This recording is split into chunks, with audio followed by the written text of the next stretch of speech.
At DePaco Credit Union, we value your health and happiness as much as your financial well-being. We encourage the volunteer spirit by providing DePaco employees with the tools and resources to help grow our communities and support the causes that matter to us. We believe that giving back not only strengthens the places we call home, but also enhances our overall well-being. Well-being is the key to a life worth loving. So when you think about yours, remember that DePaco can help you be well. All things Hawkeyes, your all-access pass. From courtside to the postgame. Iowa's News Now Sports presents Eye on the Hawks. Sponsored by DePaco Community Credit Union and Pin Seekers. We're going to work on some cheers. And the problem is every time I get them fired up, we get scored on. It's ridiculous. Every time. And my staff's like, get them fired up. I'm like, so we can get scored on? That is a scratchy-voiced Ben McCollum who's been wearing things out there on the sideline at Carver Hawkeye Arena. Welcome to Eye on the Hawks. We've got our guest in studio today. Sean Bock is joining us. Sean Bock from 24/7 Sports. Anybody else that you represent that you want to plug here on the air? Yeah, CBS. I mean, we're a part of CBS too. So is our station. Nice. CBS too. I figured that's the reason why you asked me on too.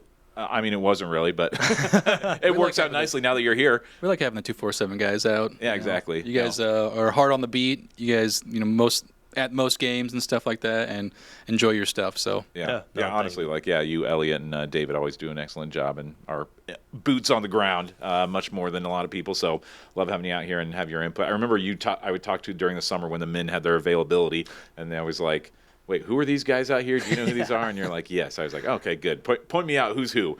Still getting used to the roster. But anyway, myself, Owen Sebring, got Sean Bock, Mike Howell here for the basketball version of Eye on the Hawks. First half, we're going to be talking about the men's team. Going to take a break, talk about the women's teams afterwards, and relieve Sean Bock of his duties after we talk about the men's basketball. But we're going to start off by teeing things up with Pin Seekers, and I want to get some general thoughts from somebody like Sean Bock, who follows his team so closely.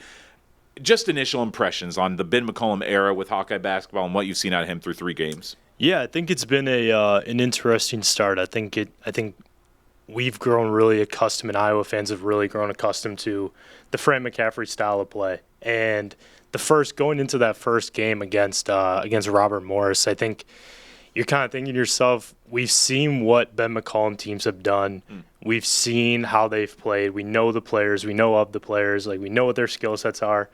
But, man, we just want to see it on the court because this was one of those off seasons where it was just so much talk. It was just so much talk of everything going on and totally different players. The transfer portal, how hectic that was. I mean, I have stories for days about covering that thing. It was nonstop. And, I mean, the coaching search was a little bit not as difficult as it needed to be, but it was pretty difficult to, get stuff down and hear all these different rumors, different candidates and whatnot. But I think a lot of people just wanted to see what this team would look like on the court. And honestly, going into Carver Hawkeye on that first night, McCollum's debut, it felt like a fever dream in there because it was just totally different. The atmosphere was really I don't want to overplay the atmosphere because it's so early, but from the last couple of years in Carver Hawkeye with the men's basketball program, just kind of the, belief in this program or just the hype in this program has been really cool to see just how much more interest there is and just the amount of excitement. So, I mean, starting with that, that was one thing that's really impressed me is kind of just the excitement and anticipation has been really, fun to watch. They needed something new in there, and that's what so many college programs want, whether it's football, basketball. They just sometimes need some new blood in there. On our podcast last year, I know I made the analogy that it's kind of like when your favorite TV show gets kind of old and stale and the jokes aren't funny anymore, and you're like, well, it's my favorite show, so I'll keep watching anyway, but I'm not really enjoying it. I feel like that's kind of where Hawkeye basketball was at, where it's like, I'm a fan, and so I'm going to keep watching the games, but, I'm not really enjoying myself here. And that's why you need that new blood and new energy in there. Mike, you're a season ticket holder for the Hawkeye men's team, I know. Have you even gone to a game yet? I know you missed the first I went to the Xavier couple. game. Okay. The first 2 games, and the first game was on election night, and here at the station, I was the lead election person, so I could not go. And the second game was on Friday. It was football playoffs, and it was the last EIOT, so I couldn't go to that one. So I was pretty bummed, but I went last Friday. And, when I got there half hour early, and I was, disappointed, but all the fans filled in late. Yeah. Now Yeah. it was probably what would you say, like 70% full, maybe 60? I would say probably 80. 80, close to that. Yeah. Maybe I didn't, because I mean, when you're looking on press row, you don't really look behind you too. Yeah. So I think that was a little bit different. But like if you're on the I know you're on the baseline, the TV people are on the baseline, it's easier to see the crowd more. But like I was looking out there and like looking to the left and right behind the baskets, and it looked more full, but I didn't see really behind me all that much. So maybe I was downplaying a little bit, but the atmosphere, as you mentioned, though, like I think you need to give it a few weeks, few months. Xavier is a Power 5 opponent, but they don't look to be very good this year. They lost to Santa Clara by the same amount of points I won. Yep. And once you get the better teams coming in, and once you get that used to the Ben McCollum style, and two things when you mentioned the difference between Fran and program and Ben's program, just highlighted from the availability yesterday. He was asked about his timeout usage and 2 fouls. The 2 fouls, yeah. So the 2 fouls, if you're a basketball fan, Fran would always yank, no matter who.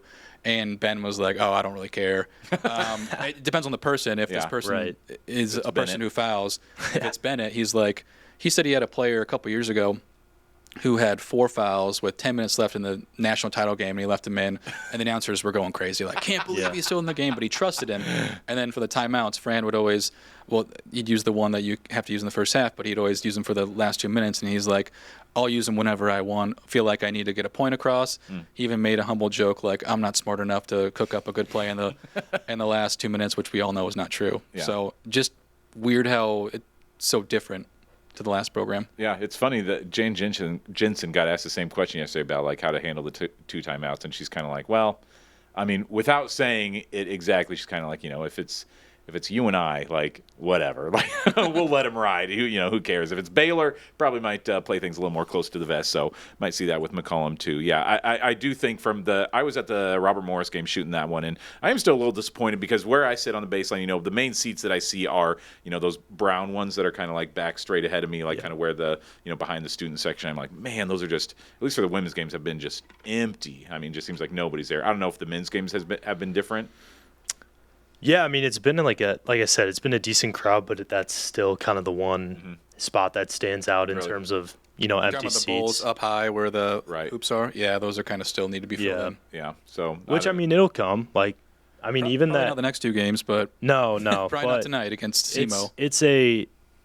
It's improvement for sure. And I think that's one thing that people, I said it on our message board. I don't know if this is the hottest. This might be one of the hotter takes, but yes, like a great Kinnick. Like Kinnick is gonna be great no matter what.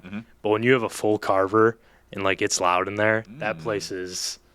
That's fun. Think it rivals Kinnick energy? That's a good take because if you've been to a Cyhawk duel on wrestling, the place is electric. If you've been to one of the women's games, but even back to my college days when Iowa made the NIT in one of Fran's first years, and they hosted as a 7 seed Dayton because Dayton can't host, and then NIT because they're using it for the tournament. Right. That place was freaking electric. Really? And you couldn't get the season ticket holders, the older ones, and who don't stand up.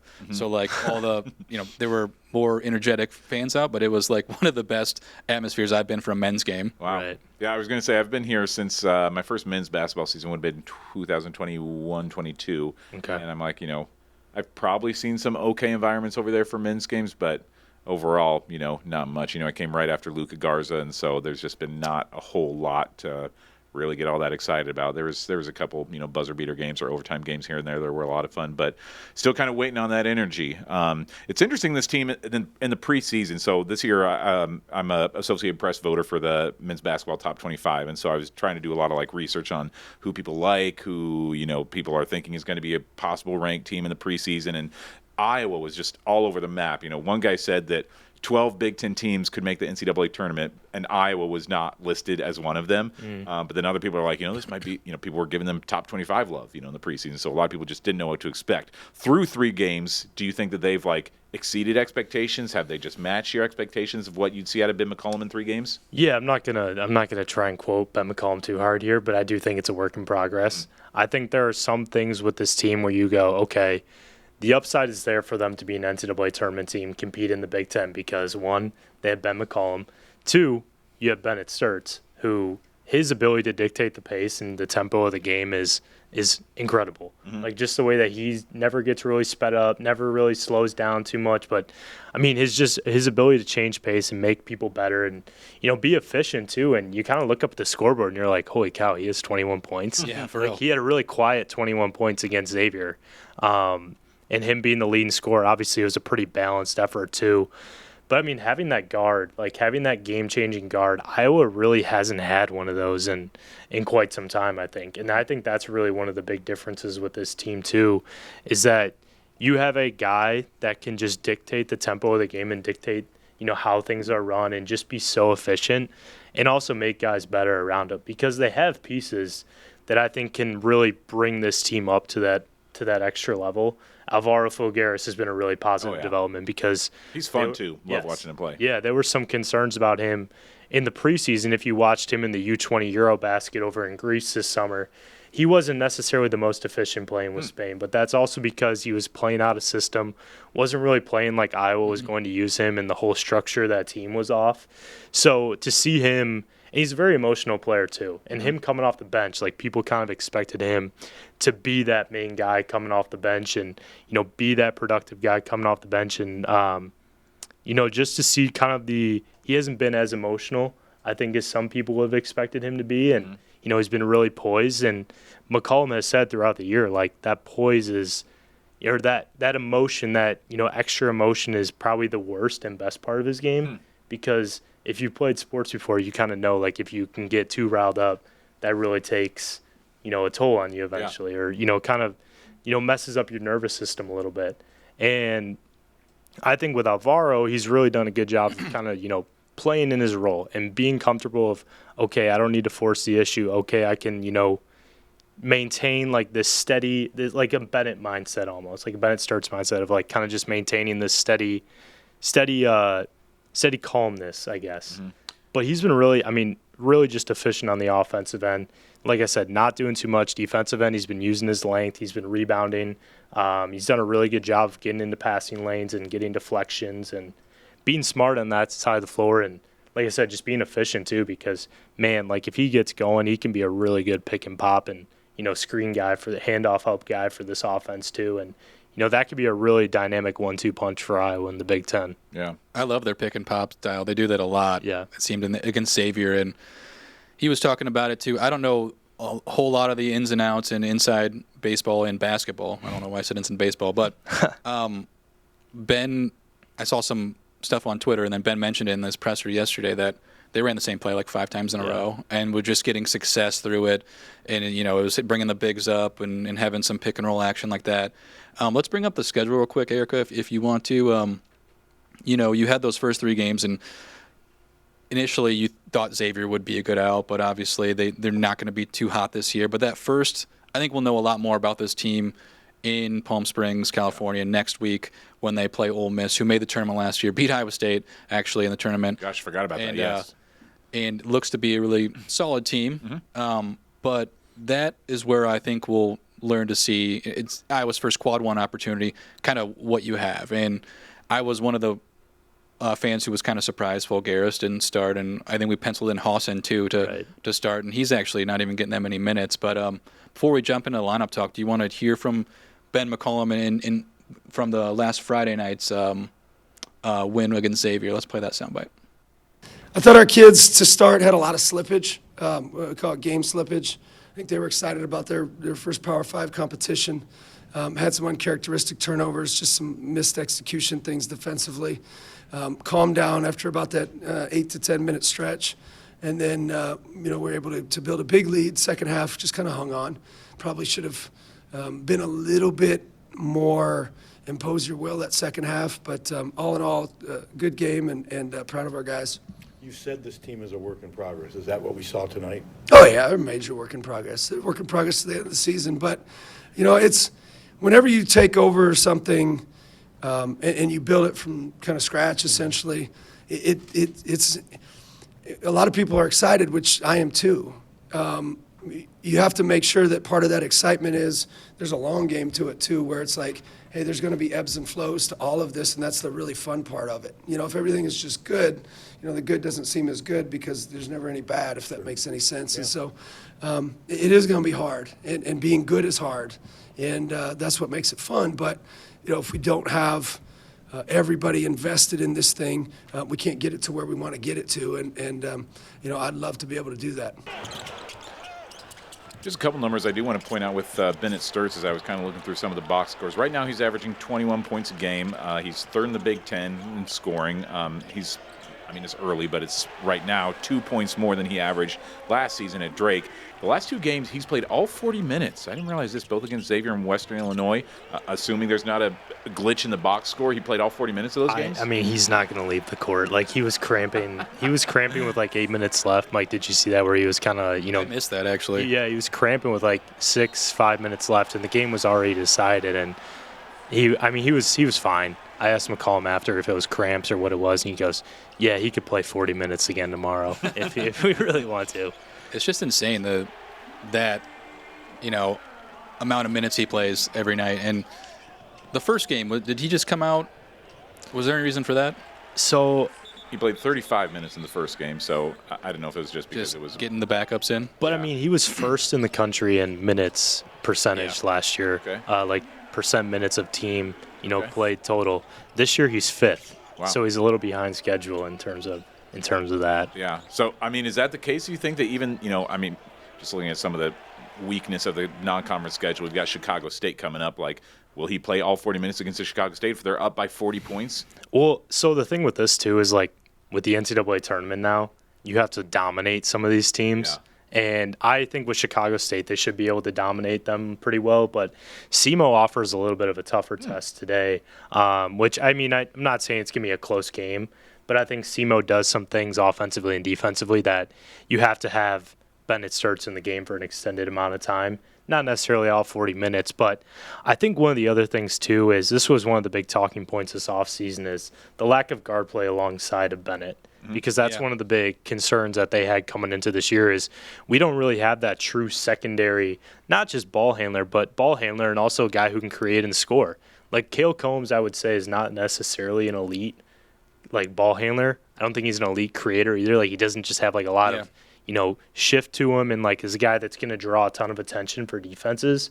But the performance that he had against Xavier on Friday, I thought was a really positive development for him because he was able to really kind of control things and, be that kind of secondary guy next to Bennett. Mm-hmm. Not necessarily the biggest offensive threat to shoot the basketball or, make things happen on the perimeter, but if he can get that float game, get down consistently.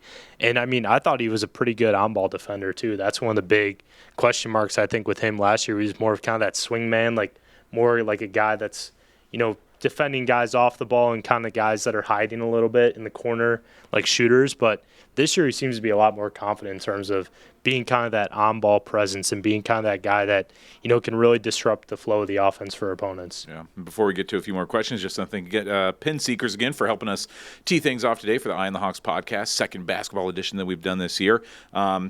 Does the starting lineup, do you think that this is the same starting lineup that we'll see going forward? Do you see, again, Brendan Hausen, I think, was the biggest surprise to not see him in the starting lineup. Yeah. Not just that, he's ninth on the list on the roster in minutes so far. Yeah, so he's only Urok and Joey Mattioni, is that his name? Yeah. Who doesn't normally play that much, are below him on the players who have played so far. What's up with that? I feel like he was a guy that we were just assuming was going to start coming in and dial up 9 to 12 points a game. Yeah. Is something going on with him? I'll tell you this. I love my white shooters. Guys who can let it fly from 25 feet and are extremely efficient. He was one of the top catch and shoot guys in the country the last couple of years. I think he was 45% or 45.4% on catch and shoot threes last year at Kansas State. And, it was kind of exactly like what Mitch Muscari was at Drake. But also, Muscari brought more defensive ability. Is that what's keeping him out, you think, the defense? Yeah, side? I think it's defense. And, when you see him on the floor, he kind of does look like he has a tough time moving at times. Yeah. And I think at times, too, the offense is a little stagnant. Now, there are going to be games, there are going to be matchups where he's going to have to hit 5 or 6 threes, I think, for Iowa to win. Look at what he did for Kansas State last year at Iowa State. I think he had 4 or 5 threes, maybe 6 threes, something like that, and really propelled Kansas State to that win. He's going to have to do the same this year because, I mean, yes, this Iowa team has shooting, but he's kind of that difference maker, I think. But then again, sometimes it just kind of looks like, I don't know if he's still, I don't want to say it's a Trey Thompson situation, which I'm sure we'll talk about later, but I think it's really kind of a fit system thing and, like, just kind of getting used to it. Because remember, he was out for part of the summer, too. He had some issues with his leg that, came up from the previous stop that he had to get figured out. And I think defensively, like, he just doesn't fit some of the matchups. And McCollum is so matchup-based and so, like, matching personnel with the opponents that, like, that's just going to be kind of a hurdle for him to really overcome. But he's a guy that's bought in, too. Like, I mean, you look at a guy that's been at Villanova, Kansas State. Like, you think of those programs, you think of success. But he was really at Villanova for the worst part of, like, the program's history with Cal Neptune. And then last year was a freaking mess with Jerome Tang, Doug McDaniel, Coleman Hawkins. Like, that is the biggest who's cast of college basketball players I've ever seen. Let's hope that changes then for Brandon. Yeah. What about Fulgaris, though? Like, I guess I thought he would be a starter more than Brendan Austin.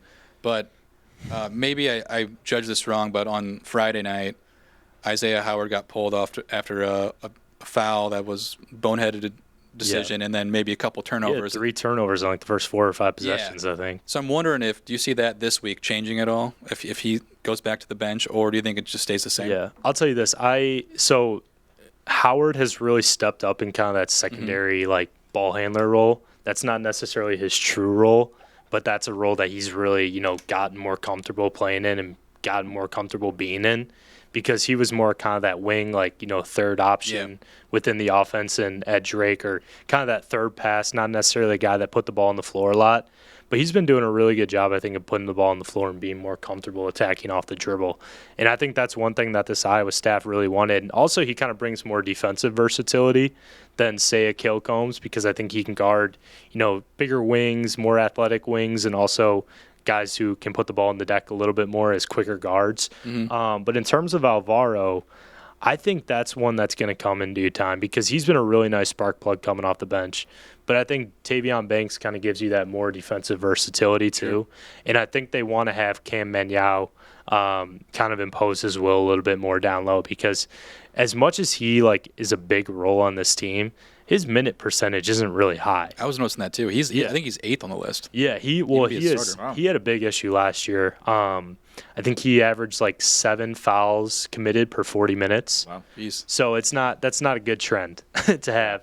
That is more than you are allowed. Yes, 7 fouls. 7 fouls per 40 minutes. So that was a really, and this year it's a little bit lower at he has 4 fouls in the year. Yeah, so 3.7 fouls committed for 40 minutes.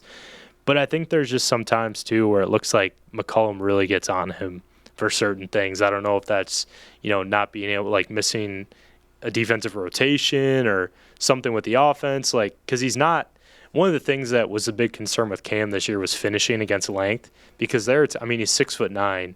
He kind of has a tendency to not necessarily be the best finisher at the rim. And that's one thing I noticed, too, especially with this Iowa team is – it's going to be 3-point looks and shots at the rim. Like, I think 83% of their shots are either at the rim or from 3 this year. And Cam, I don't think, has been really, really efficient around that. I think he's 8 of 17 on 2s this year. And I imagine all of those are at the rim. And if you're going to be a 5 in the Big Ten, if you're going to play big minutes, you got to be a little more efficient in that because he's not necessarily going to be the best shot blocker at his size. Yes, he can protect the rim a little bit. Yes, he can rebound too, but he's got to be able to finish better. But one thing I like about him a lot is, his block rate is higher this year. I'll give him that. Defensive rebounding numbers look higher too, but still are in the year.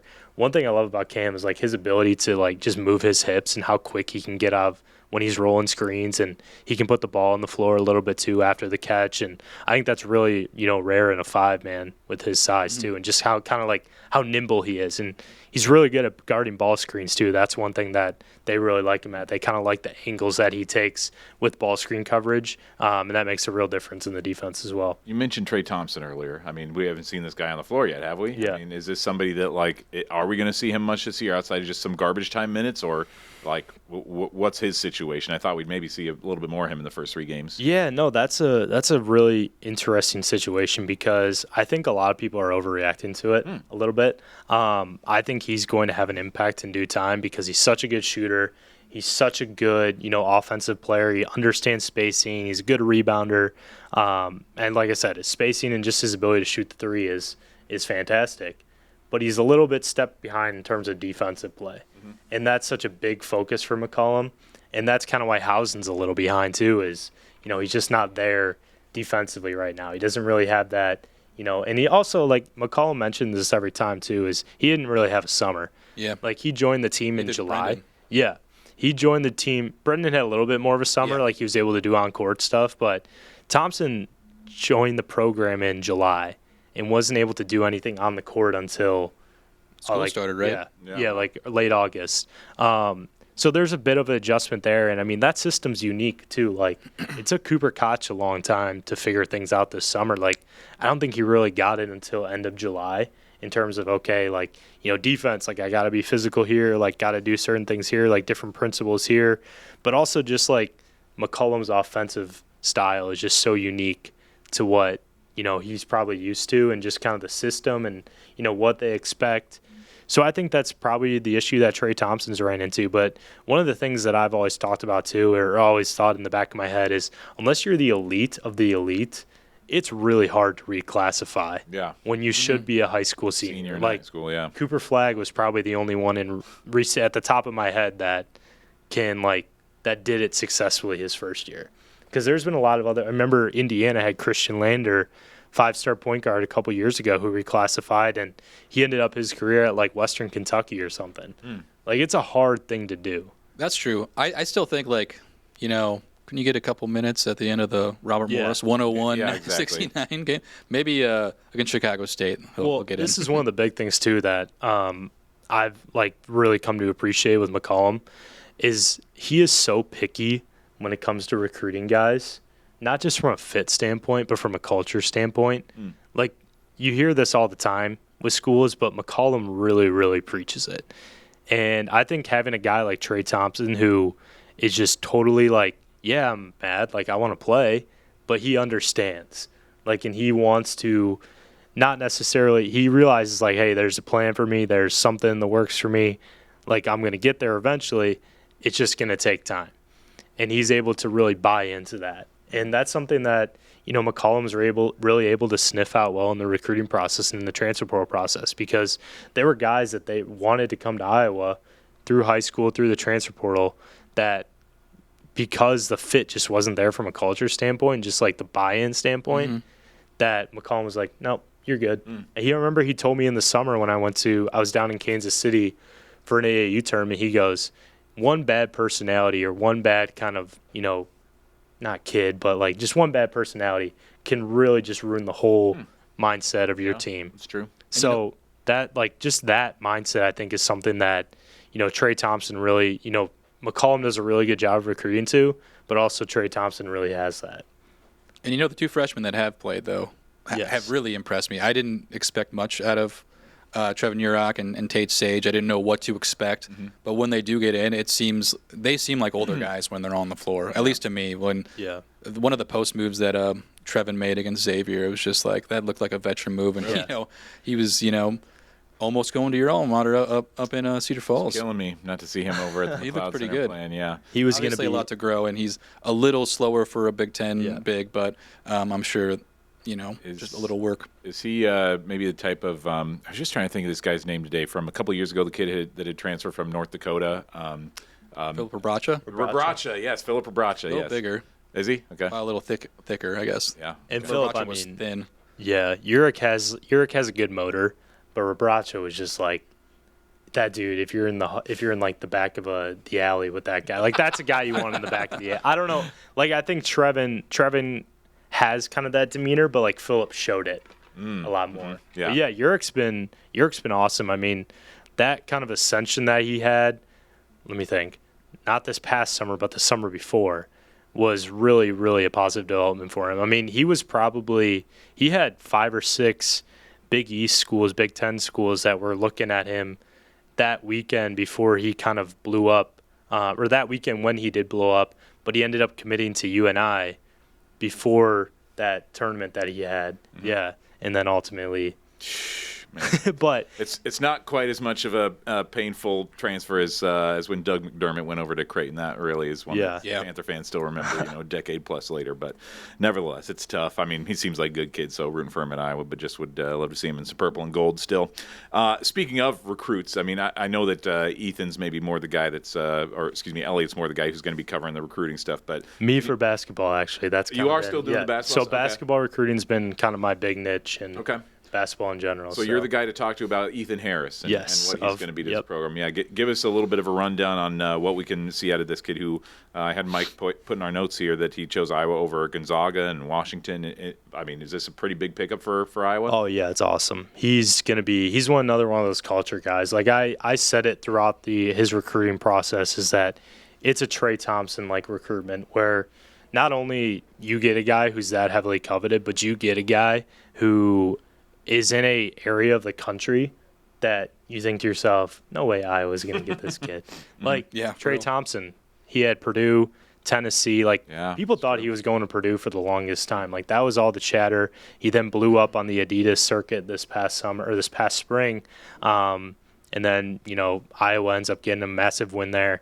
Ethan Harris really started to see his recruitment take off this spring and summer. Iowa has a couple connections on the Puma circuit, so they were able to really go out and see him a bunch, and he really had a really impressive showing in front of that staff. And he kind of fits the Trey Thompson mold a little bit, but his defense is really where he's a step above, and he really fits that kind of hybrid look that they're looking for, the hybrid position that they want. Ben always mentions he wants a true point guard, hybrids, and then true fives.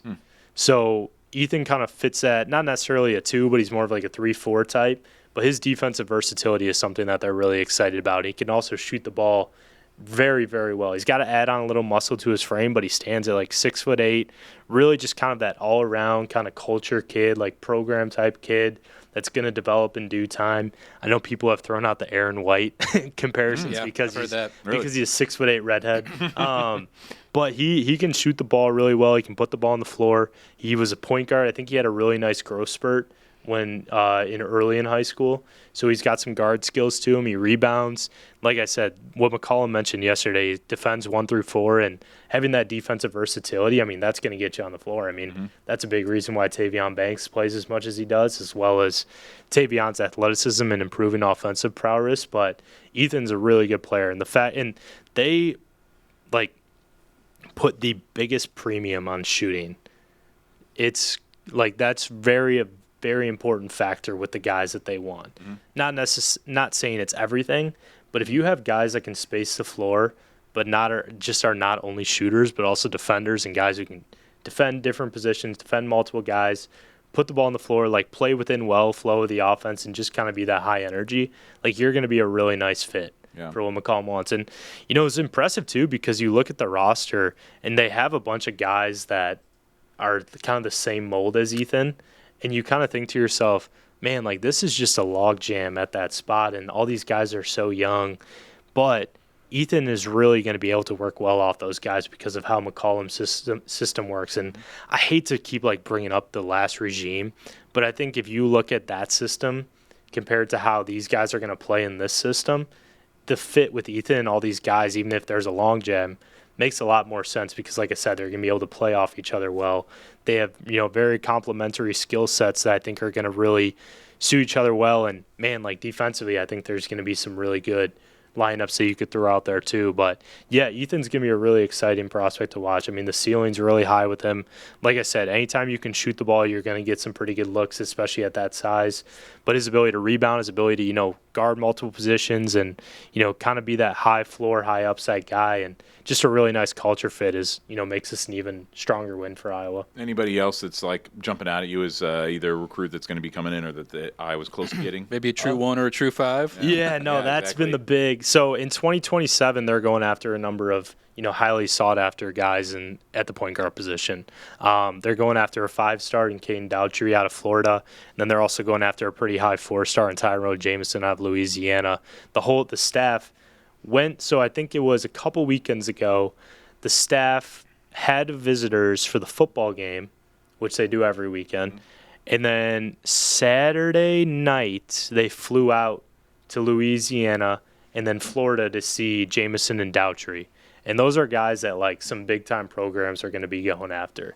And McCollum, like, he throws these little terms throughout his press conferences where they're almost like recruiting pitches, where it's like, if you're a point guard, you're going to want to come to the University of Iowa. He said that at Big Ten Media Day.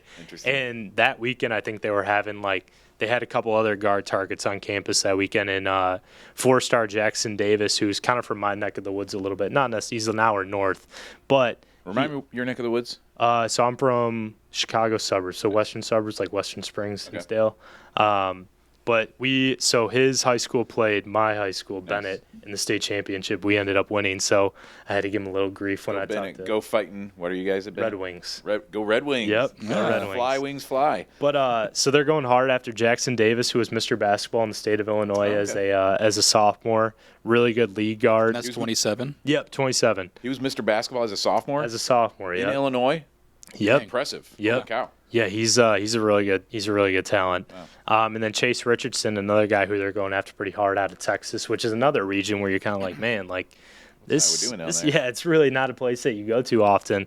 But they're making some strong pitches, and I mean, we can probably talk about this at a later date, but this offseason is going to be really interesting in terms of how they try to replace Bennett, because that's my first thought, because I was looking at I think you guys' site, and it didn't seem like there was a guard for next year that was really on the horizon. So you'd have to assume they go transfer portal. But I think that's really attractive, though. If Bennett has the year we all think he's going to have, it's only 3 games in, and we're talking transfer portal. That's kind of funny. Right. But who wouldn't want to play for Ben McCollum at that point guard role? Well, it's tough. Like, that's gonna be tough shoes to step into. Like, it's probably gonna be like the Lucy Olson, Caitlin Clark thing a little bit.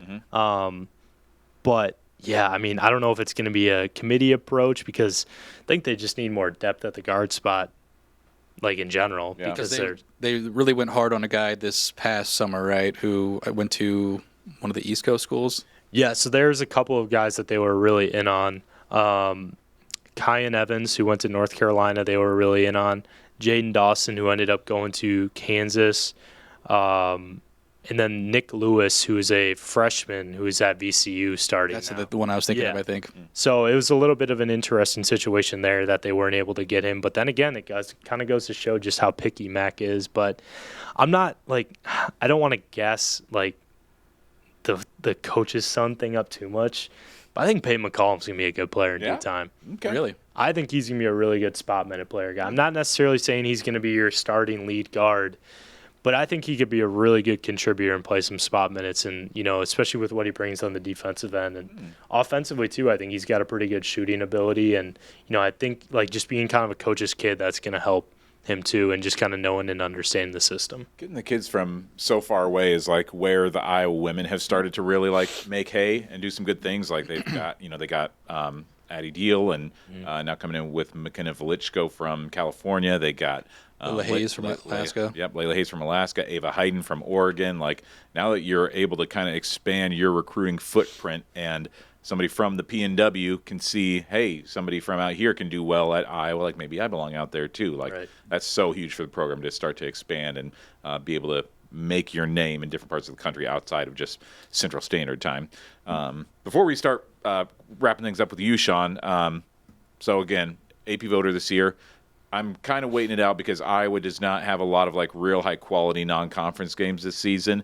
At what point should I consider putting Iowa in my top 25 if they keep winning games? Like, if they get to 6-0, is that the point where I should consider putting them in? Do they need to get a couple more after that? So I think if you beat Ole Miss, that's a really good win. Yeah. Because Ole Miss is going to be a good team this year in the SEC. They have some good pieces. They have a decent win over Memphis, but that was also at home. And Memphis, I think, is quad 2 right now, so that's probably a quad 2, or that's probably might be closer to quad 3. I don't know. I haven't really looked at the net. Have they even come out the net rankings no, yet? mid-December is when they come out. Mid-December, that's what it is. I usually look at Ken Palm or Torvik or Synergy, so I'm still kind of in that football basketball mode too. So I'm not sure what comes out when. But if they beat Ole Miss and they knock off either Utah or Grand Canyon, that you could probably consider them a little bit more there because Ole Miss is going to be a good matchup for them. That's a really, really unique team. Mm-hmm. A lot of athletes, a lot of size. They have a couple guys who potentially be NBA players and not a ton of NBA players, but I think they're just pretty deep and pretty athletic. Yeah. And I think that's something that's going to give Iowa an issue. And guess who's on that team? Ole Miss? Yeah. AJ Storr. Yeah. It's Who's that? AJ Storr. So he went to, where did he go first? Was it St. John's? Yeah, St. John's, Wisconsin, Kansas, and then Ole Miss. Really? He's been to eight different schools in the last 9 years or something. All right. And I started my scout on them a couple weeks ago because this is one of my nerdy. Did you just get shocked when you saw his name? Because I forgot that he I knew he transferred there, but this is one of my nerdy confessions where I always scout, I pretend I'm an assistant coach, where I do the scout, where I write down everything about every player, their tendencies, watch 3 or 4 of their games. Dang, okay. And just totally break down everything.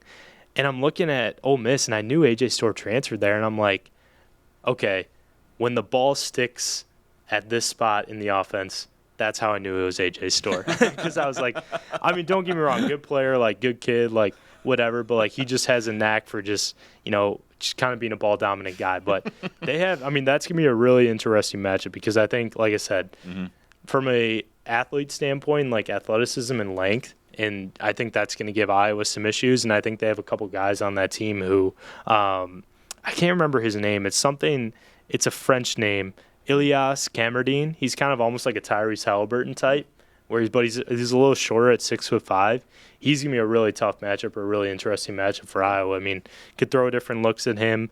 And SEC and Ole Miss was supposed to finish I think they're probably projected to be an NCAA tournament team. I know they're top 25 in KenPom right now, or just outside the top 25. But yeah, I think that would be a really nice win. And then if you can knock off Grand Canyon or Utah, which we were talking before the show, Grand Canyon was supposed to be an NCAA tournament team, have had some pretty tough losses to start the year.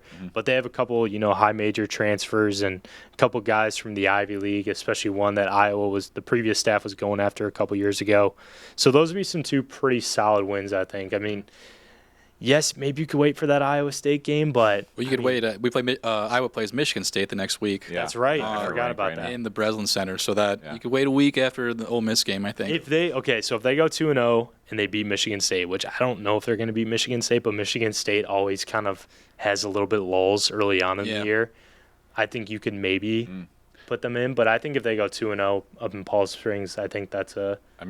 It wouldn't be egregious either way. I think somebody's already got Iowa at number 25, I think, in their poll. The AP part of me just think that's just a McCollum thing.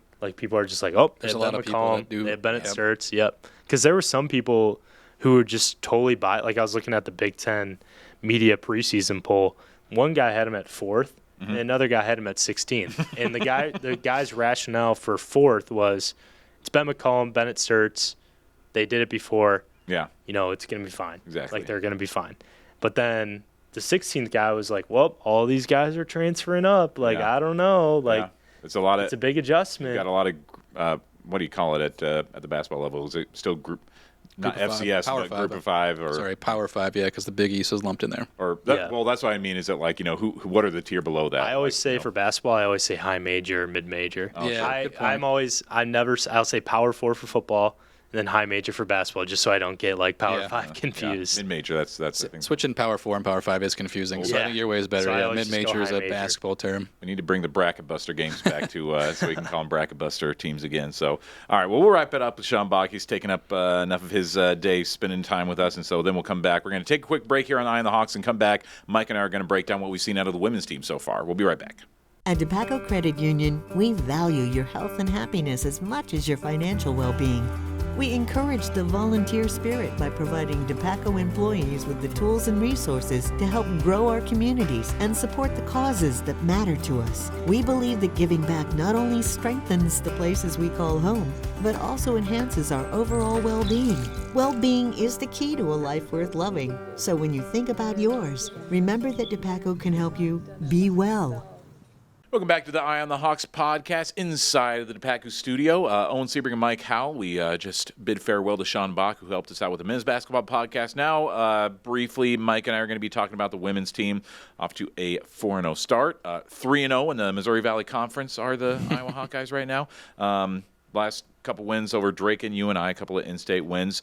Everything's been pretty dominant. I've got to stick up for my alma mater, the UNI Panthers. So far held Iowa to a season low 74 points. And 33-point margin of victory is their smallest win of the season. Right now, Iowa's winning games by 40 points a game, I think, is their average. Our average margin of victory is 46-point wins. So everything been pretty dominant through the first 4 games. Anything that stood out to you from the women's team so far, Mike? Hard to say, again, when you're looking at the schedule of just the teams they played so far. That UNI game, though, they did, for the first half of the first quarter, kind of played it wasn't a great start, I should say. Yeah, UNI found a way to make it a little more interesting. I mean, they were slowing things down a lot. They at least were the first team, it seems, this year to find a formula to at least minimize what Iowa brings to the table. It took a while for Iowa to get things going. I think it wasn't until Addie came in and hit that 3, and then the offense started picking up a little bit, in the first, and then they took a. At the end of the first quarter, they were up 15-8, so it was kind of nitpicking the win. I guess the margin of victory in both these two in-state rival games kind of surprised me when I was watching the games. I don't think Drake is as good as they were the past few years. Yeah. Same with UNI. Definitely but not. It's always tough to go into one of those arenas, and I know they played Drake at home, but they did go to the McLeod Center and just kind of be that dominant. Yeah, and what they have so far is so, from what we've seen out of the first 4 games, everything just seems like so easy. Everything has gone so smoothly overall, and that's what, I don't know if it would necessarily be a concern, because that's kind of what basketball teams do in the season, is the schedule makers maybe throw a couple of talented opponents on the schedule before you get into conference games, but overall your objective is kind of to have these warm-up games where all right, for the most part these are probably not going to be close games, but let's just get something that's going to help our team warm up and start to find some some chemistry together, because especially in the transfer portal era, you have so many players that are coming in with Iowa, certainly qualifies in that spot where it's a lot of transfers and a lot of freshmen, so you just kind of get a rhythm, find that symmetry. Let's take a look at their schedule, what we have coming up for the Hawkeyes, because it certainly takes a steep incline in difficulty heading forward. So I just had the first 4 games. We got Baylor coming up on Thursday night. Ranked 7th in the country. Miami after that, who is not ranked. I don't know. Unranked and not receiving votes. Iowa should be able to win that game on Saturday. Cavender twins are gone. No more Cavenders in Miami. That's true. After that, we've got Western Illinois. More stinkers. Western Illinois and Fairfield going on the road to Rutgers, which can be a tough place to play. Cyhawk game, that's a big one. Gosh, it seems like we say it about every year, but I swear the last 5 seasons, the Cyhawk women's game has just been off the charts. Good energy, just a fun environment, everything really on the line in that one. And then, we see a couple more non-cons going to Lindenwood. And then, that UConn game. Nice little Final Four rematch from a couple years ago. So up until now, the schedule's kind of soft, but then you look at why. You have the game against Iowa State, who I think is top 15. Yeah. UConn is always tough. They're always a title contender. And Baylor. Those 3 games, you'll know what you are with those 3 non-conference games, and you spread out. You get the Lindenwoods and you get, the Fairfields, and you pad your schedule with that because you need to get so many games. But on Thursday is when you're going to find out kind of what you are, I think. I do have an ex-girlfriend who went to Fairfield, so I have a Fairfield Stags T-shirt. Yeah. I'm forgetting already what state it's in. Is it in Connecticut, I think? Connecticut or Rhode Island, somewhere up in the Northeast. But one of my favorite mascots. Love the Stags. Great shirt, too. But do you think that this evens out? Is this kind of what you want out of a schedule? A lot of stinkers, a lot of games you're going to win by 40, and then 3 really tough games against ranked opponents. Is that kind of the sweet spot for a basketball schedule? Yeah, I think so. It depends on kind of your program. Iowa's got a really young team still, outside of a few players. And, what can you do in those 3 games? Mm-hmm. I think they have a good shot against Baylor. Now, Iowa State and UConn, I think, are better teams, even though Baylor's ranked in the top 10. Uh-huh. the Duke team that they played to get up to that ranking is now out of the ranking. So, like, Is that right? Wow. Yeah. So who knows how that works out? And obviously, Iowa State is a rivalry game. That could go either way.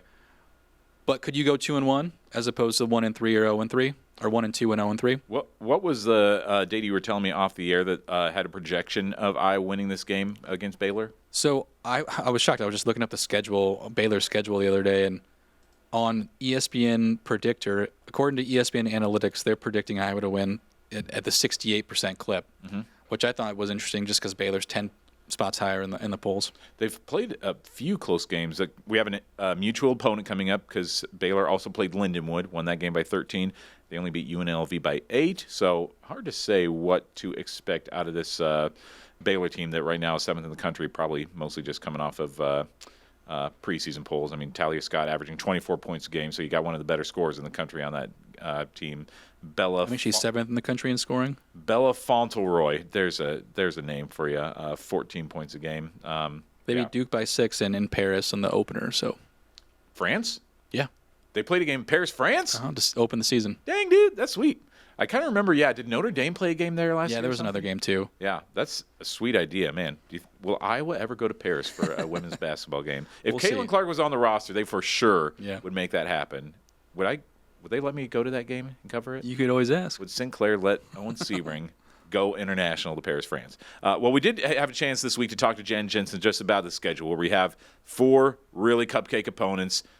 Speaking about my alma mater, I know it's not easy for me to say that Drake and UNI are cupcakes, but this year the proof is in the pudding. But she spoke about how this team now has to transition to what's coming up in these next few weeks for Iowa. The games you have in the preseason, right? You try to, I think our philosophy was scheduling. I've always liked it over all the years. You can stack your schedule and just have a ton of wins, right? And just have a lot of, confidence and looking really great going into your big season or your conference season. But, when you try to do a conference and playing, some hard, scary teams, right? Obviously the Drakes, UNIs, those are always difficult emotionally. But then when you get a tournament where you have like some teams that obviously have some bigger, faster, stronger, this is when we'll start to see if the good points we've seen in each of these games. I think we've seen some really good minutes. We've seen some really good stretches of depth. We've seen some really good promise of our bigs, but we've also seen some inconsistency. We've also seen moments where it's a little bit off the rails. So now we'll be challenged with what's Baylor ranked 7th in the country, right? To see how we're going to stack up. So I'm ready for that. I think that's what's fun about a season is when you go, you have these little mile markers along the way that tell you nothing is won or lost in this next weekend, but it's sure going to tell us a lot. Definitely know a lot on Thursday night at 8 p.m. on ESPN2. That's after the Iowa men play. They play at 6, so you can watch the doubleheader. The Iowa men aren't on ESPN, but you can watch both those games. Anyway, I've got a question for you because I've been wondering. It's a little different, I think, than what most fans thought going in. But who is Iowa's best player right now? That's what's so strange about this year's team is that through 4 games we've seen so much of everything. I've got a player in mind, but I just wanted to see. It's a post player, I think. Would you say Layla Hayes is the MVP so far? I think it's Chit-Chat. I know we talk about Chit-Chat in a little bit, and so I wasn't going to go there exactly quite yet. But that was my transition into it. Yes, I think there's a strong case for that based on her scoring, which is so much higher than what we were anticipating in the preseason. And her shooting, 3-point range. I don't know if we even projected that she'd be anything of a 3-point shooter. But yeah, she's been outstanding. From your time watching the games, because I have, the only game I've shot in person was their exhibition game against Ashland, and so I only saw portions of that one. Otherwise, it's been Patrick shooting a lot of these games for us. But from what you've seen, do you feel like when you're watching it that Chit-Chat is the most impactful player on the court? They do switch up a lot of lineups, though. I think you're onto something that the next best player is a post, and those are 2 young players. And Layla looks really good, and so does Ava. Yep. And I would really like to see. I mean, Jan with her post background, I think that's kind of the direction that she wants. And if you'd have one criticism from the Caitlin era, don't you think it's, man, when you played teams with just big girls, you could not stop them? Mm-hmm. Like, to get you over that hump, Yeah. And those 2 national title games, it's like you could not stop the inside post game. So, like, it's really refreshing to see that. But it'd almost be chit-chat. I mean, when you're looking at her 3-point, she saw at Georgia Tech last year, 32%. Right now, I know this isn't going to hold up, but it's 61%. 61 is a nice little insane percentage clip. I know, right? How many did she even attempt last year at Georgia Tech? Do you have those numbers up? Let's see, 133. Okay, so she was a shooter. Yeah. 3-point wise, yeah. I mean, just with shots.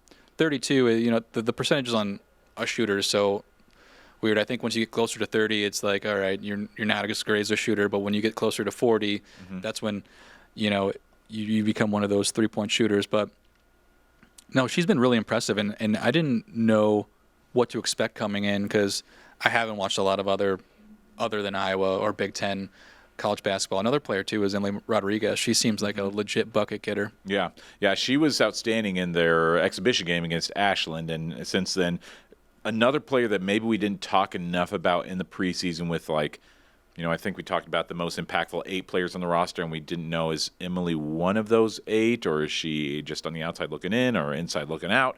But yeah, right now averaging 9 points a game. On 16 minutes. Yeah, that's true. That's an impressive clip as well. I mean, that's exactly what you want coming off the bench, which there's been a lot of action off the bench so far. But same 5 starters they've had for all 4 games so far: Chit-Chat, Ava Hayden, Hannah Stolke, Taylor McCabe, Kylie Feuerbach.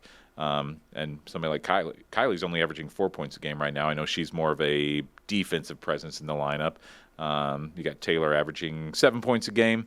And doesn't even have the most 3-pointers on the team. That still belongs to Chit-Chat, as we kind of talk about Taylor as a 3-point specialist, but Chit-Chat's been lighting it up so far. Yeah, I do love the post presence with the team, kind of going back to what you said about like the 2 national title games they played in. For the one against LSU, they had Monica Sonato there. Monica was a scoring threat to a point. She was not a great ball handler. She could get the ball down there and be tough and maybe pull down some rebounds, but was not like the elite post presence that's really going to do a lot in a game like that.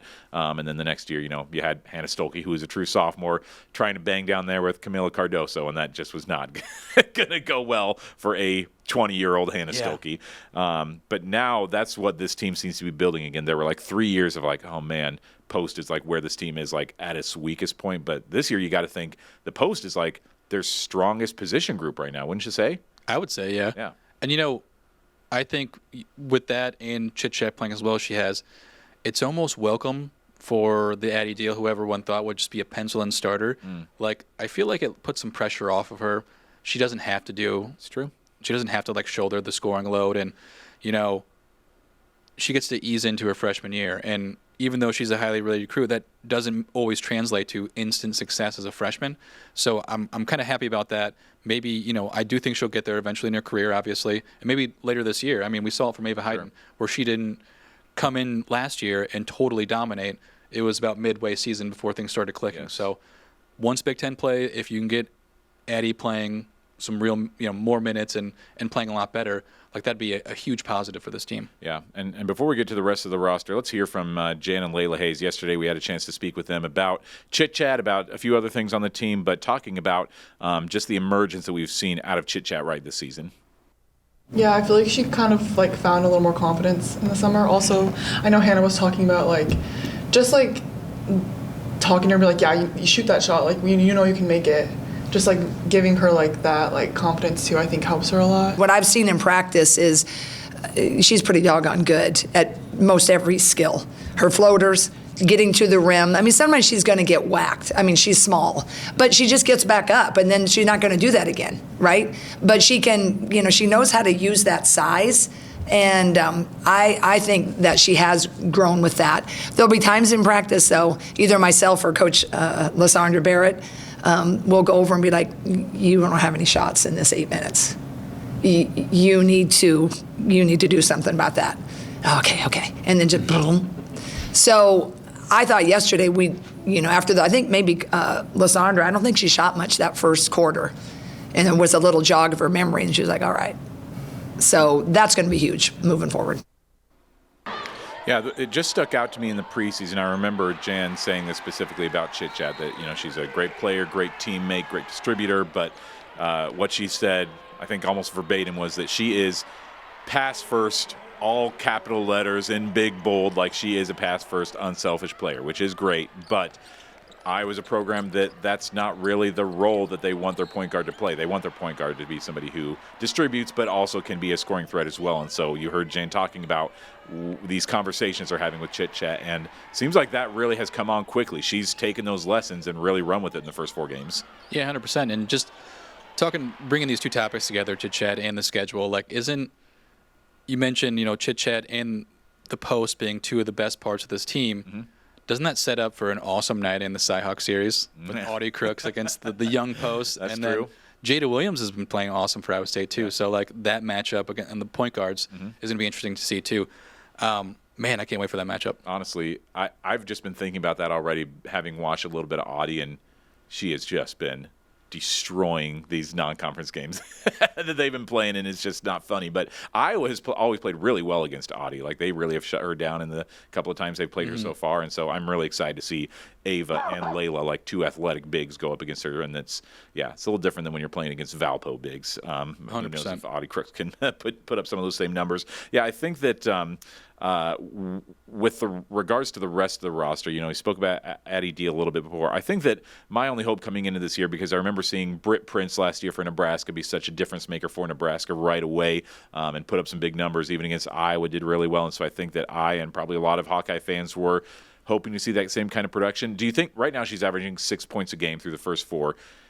Is this kind of what we're going to see through the rest of the regular season, do you think? Or once we hit Big Ten play, will we maybe see her enter the starting lineup? Kind of from what you've seen out of this team, is this the perfect spot for Addie to be coming off the bench and just getting her feet wet a little bit? Yeah, I think her role will increase. I will admit that, there were a few games I haven't been able to watch just when they don't line up with the men's games, or I think we were working a few nights late. So, but I do think that just like Ava Hayden last year, if she improves throughout the season, and if things all fall in the right place, she will get that increased role. I think there's spots in the lineup, and I don't want to pick on some of the older girls because they've done an amazing job and they might be more role players. But if you can get a player who's going to grow into kind of a more dominant role on the team, you have to let her grow. You know what I mean? Yeah. And the question is that Addie deal this year? We don't know yet if that's going to be her this year or if that's going to be next year when we lose a Hannah Stolke and Taylor McCabe. Does she step into one of those roles and finally start to fill out a little bit more? It's funny just comparing this year's team to last year's team in a few ways. Like Chit-Chat, I'm curious to see if the production stays there, or if you remember early last year, Tegan Mulaney really put up some big numbers of the first few games. Then once they got into Big Ten play, her minutes really trailed off. Is that going to be Chit-Chat, or are we going to see those numbers go the same way? And same with Addie Deal. You make the Ava Hayden comparison where you didn't see much early on, kind of disappointed in how few minutes she's getting for such a highly recruited player that everybody was so high on. And then at the end of the year is when you saw that pickup. I would like to see that happen a little earlier. I mean, we didn't really see it until the Big Ten tournament with Ava Hayden. With Addie, I would like to see that happen, maybe in December or January for some of those numbers to start to fill out a little bit more, to come to fruition for what we kind of hoped it'd be, just for the sake of, kind of satisfying the fan base and what they expect out of Addie. I just remember us last year having the conversations, too, about the Lucy Olson coming in and being there to bridge the gap between the Caitlin Clark era and the 100%. Addie Deal era. And it's like the Addie Deal era is off to a very, not a bad start, but it's a very irrelevant start. Addie Deal is not, a major factor on this team right now. What if there was a bridge we miss, and that's the Chit-Chat bridge? The Chit-Chat era? You're wondering if her role, might come out like Tegan Mulaney. I see it more like, and I know she's younger than Lucy, but that point guard role, Iowa really needed some scoring from last year, and that's what it seems like she's fitting that role more. Now, I think Lucy obviously better, just because she was a senior coming in. But that's how I see that right now, is she's going to be one of the major factors of this team. And if her scoring goes down a little bit, I do think that it hurts the team. Although maybe you you lean on your bigs a little bit more then. Yeah, you have so many capable scorers in the lineup. Even though somebody like even Emily is only scoring 9 a game, Taylor McCabe's only scoring 7 a game, you feel confident that if scoring trails off for somebody, there is another player there to pick up the scoring. Yeah, totally. I haven't been able to, get a grasp on, outside of Chit-Chat, the 3-point shooting. How do you think that's been this year?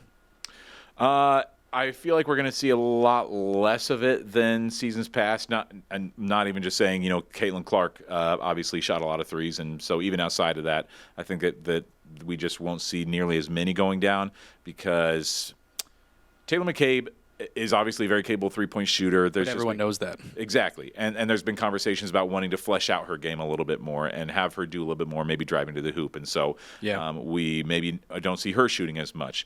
The other players on the team who have double-digit shots are Addie Deal is 4 for 16 on three-pointers right now. Taylor Strimlow is 4 for 10. Kylie's 2 for 9. Honestly, the team as a whole is shooting 36%. From three-point range, and if you took Chit-Chat out of there, that percentage would drop pretty significantly, I think. So, I think that this is just a team that is going to rely a lot more on the post, and we just won't see the deep threes as much. Addie talked about in high school that she was a deep three-point threat. She did love to pull it up from beyond the arc, and we saw that in the exhibition game. But I don't know. As she's developing more, I think that they'll maybe rein in her three-point shooting a little bit. No, I agree. So it is still, even as we were talking about this with the men's team, there's still so much to be determined with this team. And I think that the Baylor game is going to give us a good look at what this team really is capable of. And if you're a coach too, if you're Jensen, that's going to be the game that really dictates what the next month might look like. And you get to see what your team is really made of. And we're even going to see, I think, who the minutes are going to, who is those, top 7, 8, potentially 9 players that start to get some run on the floor. But for now, we have a couple of games between now and our next podcast. But make sure that you subscribe to all the social medias that we have. You can find us on YouTube, Spotify. What are the other logos on there? What's to the right of the Spotify logo? The right to the Google Podcast. Google Podcasts, which I don't think exists anymore. And then the next one after that. Or is that just it looks like the Apple Music? Oh, okay. I'll trust you on that. But you can find Eye on the Hawks on all the platforms, the podcast platforms, the YouTube platforms. We have a presence at almost every Hawkeye basketball game, as long as we don't have high school football going on that night. So you can see a lot of. You going tonight? Don't put me on the spot like this, Mike. I may not be there tonight. People need to know. Most nights we're going to be there. So there's always highlights on there, and you can find interviews for basketball and football up on the Eye on the Hawks podcast. So check that out. And in the meantime, we'll see you again on Eye on the Hawks within the next few weeks or so. At DePaco Credit Union, we value your health and happiness as much as your financial well-being. We encourage the volunteer spirit by providing DePaco employees with the tools and resources to help grow our communities and support the causes that matter to us. We believe that giving back not only strengthens the places we call home, but also enhances our overall well-being. Well-being is the key to a life worth loving. So when you think about yours, remember that DePaco can help you be well.